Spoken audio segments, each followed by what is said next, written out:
মনটা কু গাইছে বৌমা। আরে দ্রোণ, আমি যা বলছি সেটা কর না বাবা।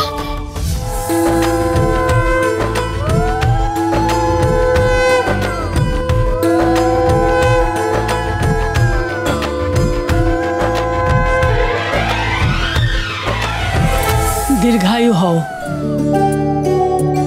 ওকে তুমি খুব ভালো রেখো নীলমাধব।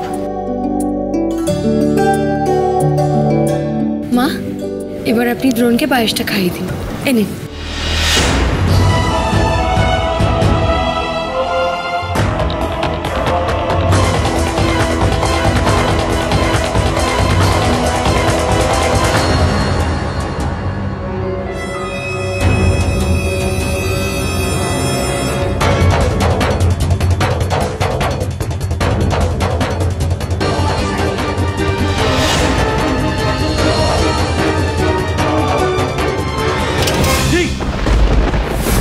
মাগো,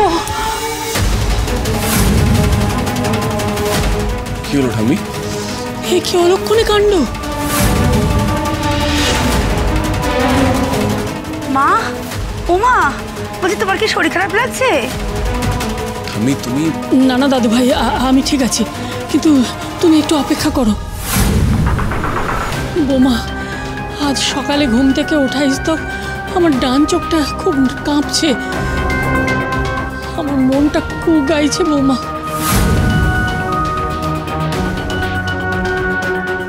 ঠাম্মি, আমি বলছি এসব নিয়ে ভেবো না। চোখের পাতা নাচা নার্ভের ব্যাপার, কুডা খারাপ হবে, এই সব কিছু কুসংস্কার। দাদু ভাই, জীবনের এতগুলো বছর তো এই কুসংস্কার নিয়ে কাটিয়েছি, বাকি কটা বছর না হয় এইভাবে কাটাই। এইসব আপনি কেন বলছেন মা? আজ আমার ছেলেটার জন্মদিন। আরে দ্রোণ, আমি যা বলছি সেটা কর না বাবা। সব ব্যাপারে এত তর্ক করতে নেই। আচ্ছা মা, ঠিক আছে, তুমি এখন কি করতে বলছো সেটা বলো। আমার মন বলছে কিছু খারাপ হতে চলেছে। হে ঠাকুর, আমার কাউকে বিশ্বাস করতে ভয় করছে। এই পায়েস আমার দাদু ভাইয়ের মুখে তুলে দিতে ভয় করছে।